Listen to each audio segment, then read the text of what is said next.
দুদিনেই ক্রিকেটারদের স্বার্থে একাধিক উদ্যোগ নিয়ে প্রশংসায় ভাসছেন বিসিবি সভাপতি তামিম ইকবাল। ক্রিকেটারদের স্বার্থ রক্ষায় সংগঠক কোয়াবের প্রেসিডেন্ট মোহাম্মদ মিঠুন বলছেন, তামিম ক্রিকেট বান্ধব, এখন খেলোয়াড়রাও আছে স্বস্তিতে। নয়া সভাপতির সাথে সভা শেষে কোয়াব প্রতিনিধিরা বড় স্বপ্নই দেখছেন। সাইফুল রূপকের রিপোর্ট। হচ্ছে ক্রিকেট বান্ধব এবং প্লেয়ার বান্ধব। প্লেয়াররা ব্রিথ নিতে পারছে। সব প্লেয়ারই তো আর ভালো অবস্থায় নাই। তাদের ফ্যামিলিক্যাল অনেক প্রবলেম দেখা দিয়েছে, বিভিন্ন জায়গায় ঋণী হয়ে গেছে, তাদের ফ্যামিলি চলছে না ঠিকঠাক মতন। ক্রিকেটারদের জন্যই তো ক্রিকেট বোর্ড, অথচ মাস তিনেক আগে সেই ক্রিকেটারদেরই বিসিবির গেটে আটকে দেয়া হয়। সাবেক সভাপতি বুলবুল শুধু ঢাকা লিগ ঠিকভাবে আয়োজন করতেই ব্যর্থ হননি, খেলোয়াড়রাও হয়েছিল হেনস্থা। আশার আলো কি দেখা যাচ্ছে নতুন বোর্ডে? উনি হচ্ছে ক্রিকেট বান্ধব এবং প্লেয়ার বান্ধব।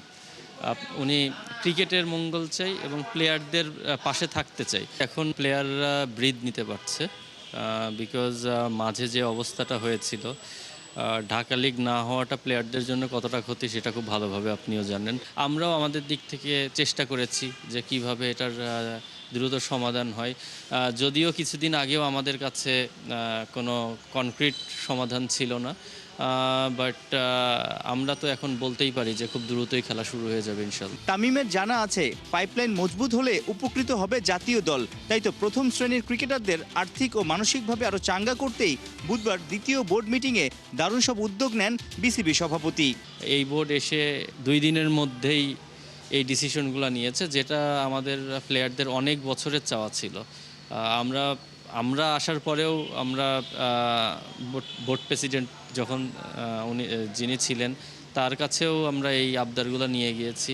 এর আগেও এইগুলো নিয়ে অনেক আন্দোলনও হয়েছে, কিন্তু কখনোই কিন্তু প্লেয়ারদের, ডোমেস্টিক প্লেয়ারদের দিকে ওইভাবে তাদের কথা চিন্তা করা হয়নি। বাট এটা খুবই পজিটিভ সাইন যে এই বোর্ড আসার সাথে সাথে ডোমেস্টিকের দিকে নজর দিয়েছে এবং ডোমেস্টিক খেলা যেন ইমিডিয়েট শুরু হয়, বা ডোমেস্টিক প্লেয়াররা যারা আর্থিকভাবে ততটা স্বচ্ছ না তাদের কথা চিন্তা করে যেভাবে ম্যাচ ফিজ এবং স্যালারি বাড়িয়েছে, এটা খুবই প্রশংসনীয়। কোয়াবের পক্ষ থেকে বুধবার নতুন সভাপতি তামিম ইকবালের সাথে আপনারা একটা মিটিং করেছেন, সমস্যাগুলো মনে করে সেগুলোর একটা সমাধান চেয়েছেন। দ্রুত তিনি অনেক কিছু সমাধানও করে দিয়েছেন। এই যে চট জলদি এখন অনেক কিছু হয়ে যাচ্ছে, এটাও আসলে ক্রিকেটটাকে কতটুকু এগিয়ে নিবে, ক্রিকেটাররা আসলে আরও কতটুকু চাঙ্গা হয়ে মাঠে ক্রিকেট খেলতে পারবে? না, এই জিনিসটাই তো ইম্পর্টেন্ট। আপনি যদি যে কোনো একটা কিছু চাওয়ার 1 বছর পরে 2 বছর পরে সেইটার কাজ অ্যাক্টিভিটি শুরু হয়, তাহলে কিন্তু ওইটার মধ্যে কোনো মজা নাই। আপনি একটা জিনিস যেটা নেসেসারি, যেটা প্লেয়ারদের জন্য করা উচিত বা ক্রিকেট ইমপ্রুভমেন্টের জন্য করা উচিত, সেটা করার ক্ষেত্রে আমার মনে হয় না লেন্দি করার কোনো কারণ আছে। কারণ আপনি যদি বুঝেন যে এই জিনিসটা ক্রিকেট এবং ক্রিকেটারদের জন্য প্রয়োজন, এইভাবে কুইক ডিসিশন নেওয়াটাই আমার মনে হয় এবং বোল্ড ডিসিশন নেওয়াটাই হচ্ছে একজন নেতার কাজ। সাইফুল রূপক, ৭১। অনেক জল্পনা কল্পনার পর অবশেষে মাঠে গড়াতে যাচ্ছে Dhaka premier league. Board president Tamim Iqbal খেলা ফেরাতে সর্বাত্মক চেষ্টা করছেন। মেডিকেল এমার্জেন্সির কথা চিন্তা করে রাখা হবে বিশেষ সুযোগ সুবিধামূলক অ্যাম্বুলেন্স।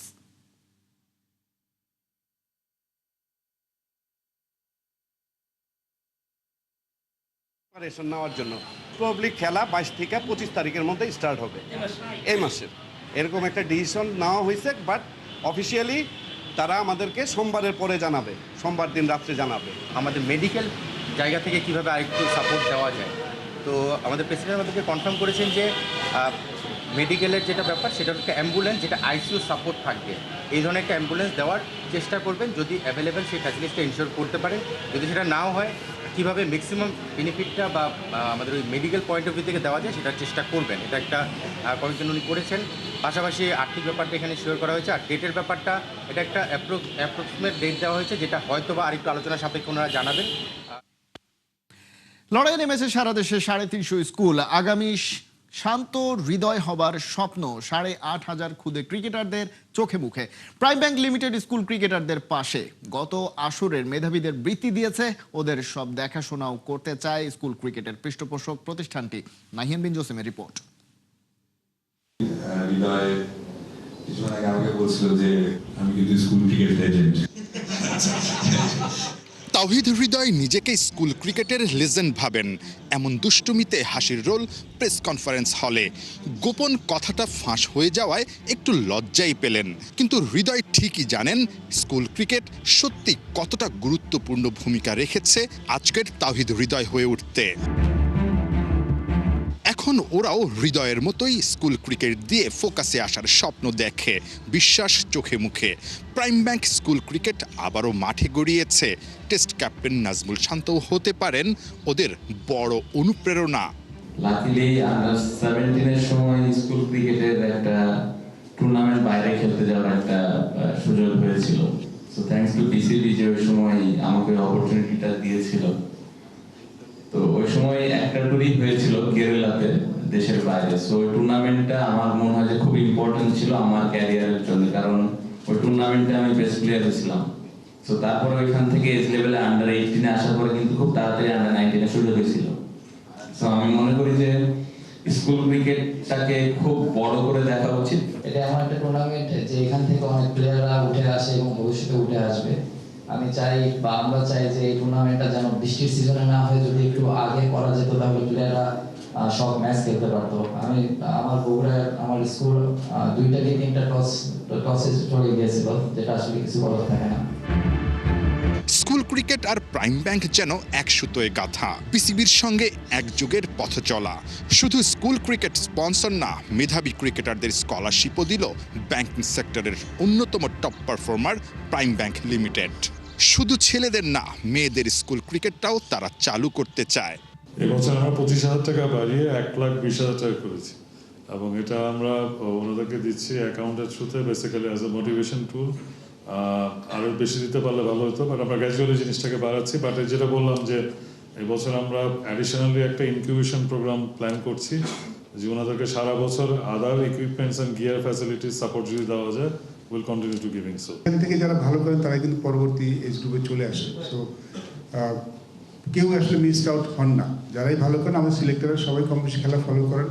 যে খেলাগুলি সিলেক্টররা যেতে পারেন সেটা আমাদের কোচেসরা যান। সো সবাইকে চোখের মধ্যে রাখা হয়। মোস্টলি এখানে যারা ভালো করেন তারা আসলে আমাদের পরবর্তী যে এজ লেভেলটা, যেমন শান্ত যেটা বললো 17-এ ভালো করে পরে 18-এ চলে এসেছিল। সো আসলে আমাদের প্রসেসটা এরকমই, যারা এখানে ভালো করেন তারা আমাদের পরবর্তী এজ লেভেলে চলে আসেন। এবছর সারা দেশের 350টি স্কুলের 8,500-এর বেশি ক্রিকেটার অংশ নিয়েছে প্রাইম ব্যাংক স্কুল ক্রিকেটে। ম্যাচ সংখ্যা 651টা। নাহিয়ান বিন জসিম, 71।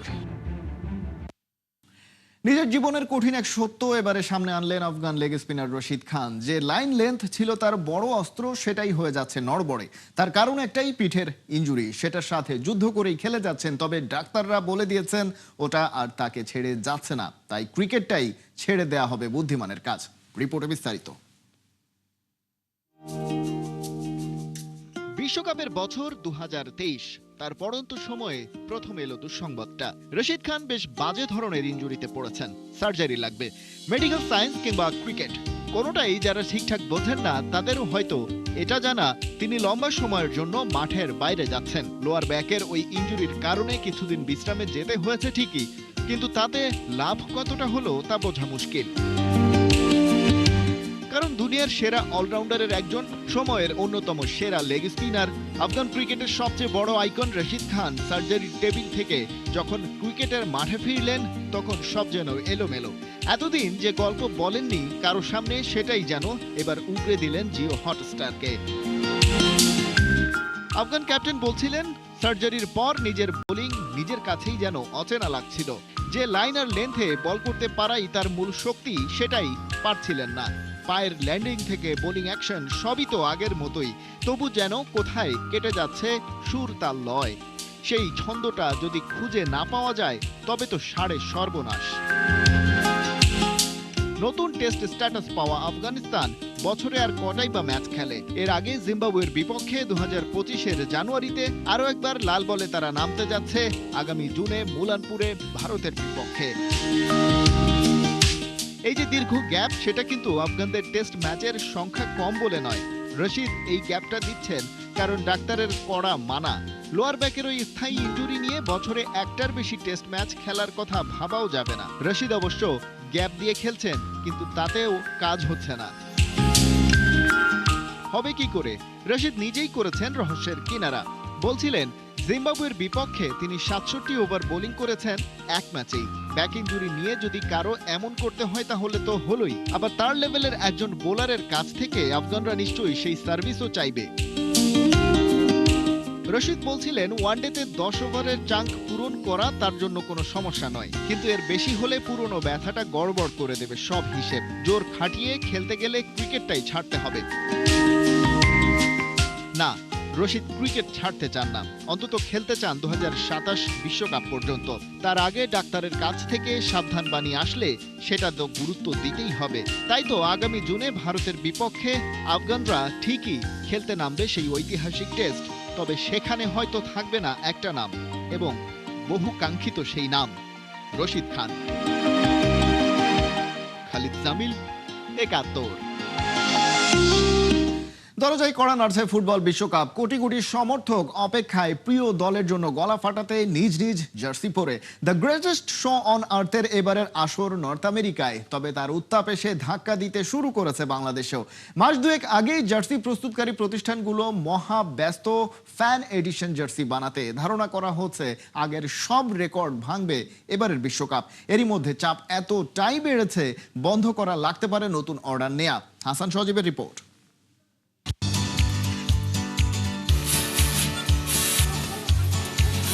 ফিফা বিশ্বকাপ শুরু হতে এখনো বাকি 2 মাস, কিন্তু তার আগে থেকেই শুরু হয়ে গেছে মহাযজ্ঞ, তাও কিনা বাংলাদেশে। ভিন দেশে বসবে বিশ্বকাপ, কিন্তু উন্মাদনা ব্যস্ততা সব যেন বাংলাদেশে। জার্সি প্রস্তুতে মহাব্যস্ত প্রতিষ্ঠানগুলো, নেই দম ফেলার সুযোগ এক মুহূর্ত। এদেশের ফুটবল সমর্থকদের রক্তে মিশে গেছে আর্জেন্টিনা ব্রাজিল নামটি। বিশ্বকাপ এলেই জার্সি পতাকা নিয়ে প্রিয় দলের জন্য গলা ফাটানো, পাগলামি করা তো রীতিমতো রূপ নিয়েছে রীতিতে। সম্ভাবনা বলছে অতীতের সব উন্মাদনাকে পেছনে ফেলবে এবারের বিশ্বকাপ। আমাদের প্রায় 1 বছর আগে থেকে বিভিন্ন কর্পোরেট বা বিভিন্ন বাইং হাউস বা বিভিন্ন জায়গা থেকে আমাদেরকে ট্রাই করতেছে ওয়ার্ল্ড কাপ জার্সি কবে আসবে। ইতোমধ্যে আমরা কিছু কাজ শুরু করে দিয়েছি। তো আগামী দিনে যে 2-3 মাস আছে আমাদের ভরপুর একটা কাজ যাবে। আশা করি যে অন্যান্য বছরের তুলনায় এবারের জার্সি চাহিদা ব্যাপক হবে ইনশাল্লাহ। গেল আসরে আর্জেন্টিনা চ্যাম্পিয়ন হওয়ায় এবার কয়েক গুণ বেড়েছে লিওনেল মেসির ভক্ত। সেই সঙ্গে বেড়েছে জার্সির বিপুল চাহিদাও। ফ্যান এডিশন জার্সি তৈরিতে রাত দিন কর্মযজ্ঞ চলছে ফ্যাক্টরিগুলোতে। আমার কাছে যেটা মনে হচ্ছে সব থেকে বেশি চাহিদা হবে আর্জেন্টিনা, আর সেকেন্ড বলা যায় ব্রাজিল। আর গত বছর যেহেতু আর্জেন্টিনা ওয়ার্ল্ড কাপ নিয়েছে সে অনুযায়ী চাহিদা অনেক বেশি। ইতোমধ্যে আমার কাছে বেশ বড় একটা অঙ্কের T shirt already pre order এসেছে আর কি। শুধু আমার হলো এখন তাদেরকে ডেলিভারি বা শিপমেন্ট দেওয়াটাই বাকি আছে আর কি। বিশ্বকাপ এলেই ভিন দেশের জার্সি বানাতে হিমশিম খায় জার্সি প্রস্তুতকারক প্রতিষ্ঠানগুলো। তবে প্রতিটি ফুটবল সমর্থকের মতো তারাও স্বপ্ন দেখেন একদিন হামজা সমিতরা খেলবে বিশ্বকাপ, আর সেই লাল সবুজের জার্সি তৈরি হবে এদেশের মাটিতেই। বাংলাদেশি হিসেবে আমরা সবসময় আমাদের হৃদয়ে ধারণ করি আমাদের বাংলাদেশকে। আমরা স্বপ্ন দেখেছি, স্বপ্ন দেখি, আগামীতে স্বপ্ন দেখব লাল সবুজের জার্সি পরে বাংলাদেশ কোনো একটা সময় বিশ্বকাপ মাতাবে। হাসান সজীব, ৭১। এশিয়ান গেমসের টিকিট নিশ্চিত করলো বাংলাদেশ হকি দল। বাছাই পর্বের ৫ম থেকে ৮ম স্থান নির্ধারণী ম্যাচে হংকংকে টাই ব্রেকারে ৩-২ ব্যবধানে হারিয়েছে লাল সবুজের সেনানীরা। এই জয়ে আগামী সেপ্টেম্বরে অনুষ্ঠেয় জাপানের এশিয়ান গেমসে দেখা যাবে বাংলাদেশের পতাকা। গুরুত্বপূর্ণ ম্যাচটিতে হংকং এর সাথে লড়াইটা হয়েছিল সমানের সমান। নির্ধারিত সময় শেষ হয় ৪-৪ গোলের সমতায়। টাই ব্রেকারে বাংলাদেশের গোলকিপার বিপ্লবের দেখিয়েছেন দুর্দান্ত পারফরমেন্স। প্রতিপক্ষের নেয়া ৩টি শট আটকে দেন তিনি।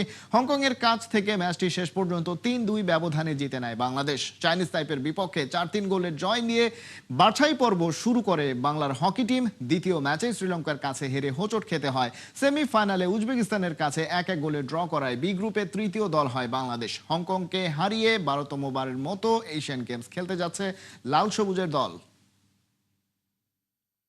এবার কি লেস্টার সিটি ছাড়তেই যাচ্ছেন হামজা চৌধুরী? মামলা খেয়ে পয়েন্ট হারিয়ে আপিল করেও লাভ হয়নি। 41 ম্যাচে ওদের পয়েন্ট এখন মাত্র 41, পড়ে আছে রেলেগেশন জোনে। ইংলিশ দ্বিতীয় থেকে তৃতীয় বিভাগে নেমে যাওয়ার জোর সংখ্যা এখন ফক্সদের সামনে। দল যদি সত্যি থার্ড ডিভিশনে নেমে যায় তবে সেখান থেকে লাভই বা আর কি হবে হামজার? শেখ আশিকের রিপোর্টে বিস্তারিত। ভয়াবহ সমস্যার মুখে হামজা চৌধুরীর club Leicester city. English second division থেকে তৃতীয় বিভাগে অবনমনের শঙ্কায় পড়েছে 2016তে ইপিএল জেতা দলটা। ইংলিশ চ্যাম্পিয়নশিপে পয়েন্ট টেবিলের নিচের দিকে পড়ে আছে লেস্টার। 41 ম্যাচে পয়েন্ট মাত্র 41, 24 দলের মধ্যে ওরা পড়ে আছে 22 নম্বরে। অবস্থা অবশ্য এত খারাপ হতো না যদি আর্থিক অনিয়মের দায়ে ওদের 6 পয়েন্ট না কাটা হতো। অভিযোগের বিপরীতে অবশ্য আপিল করেছিল হামজার ক্লাব লেস্টার, কিন্তু তাতে লাভ হয়নি। তদন্ত শেষে সেই শাস্তি বহাল আছে। শেষ দফায় প্রিমিয়ার লিগে ওঠার আগে 2023-24 মৌসুমে চ্যাম্পিয়নশিপে ছিল লেস্টার।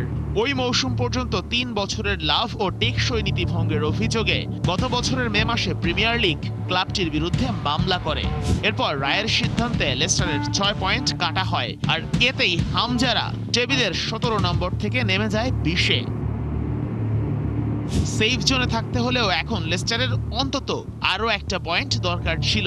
হামজারা আছে নিচের দিক থেকে ঠিক 3 নম্বরেই। লেস্টারের ঠিক ওপরে যে ক্লাবটাও আছে তারাও দ্য ফক্সের চেয়ে 1 ম্যাচ কম খেলে পয়েন্টে এগিয়ে। তাই সেকেন্ড ডিভিশনে টিকে থাকতে হামজাদের শুধু বাকি ম্যাচগুলো জিতলেই হবে না, টেবিলে তাদের ঠিক ওপরে থাকা দলগুলোর পয়েন্ট হারানোর প্রার্থনায়ও বসতে হবে হামজা চৌধুরীদের। শেখ আশিক, 71।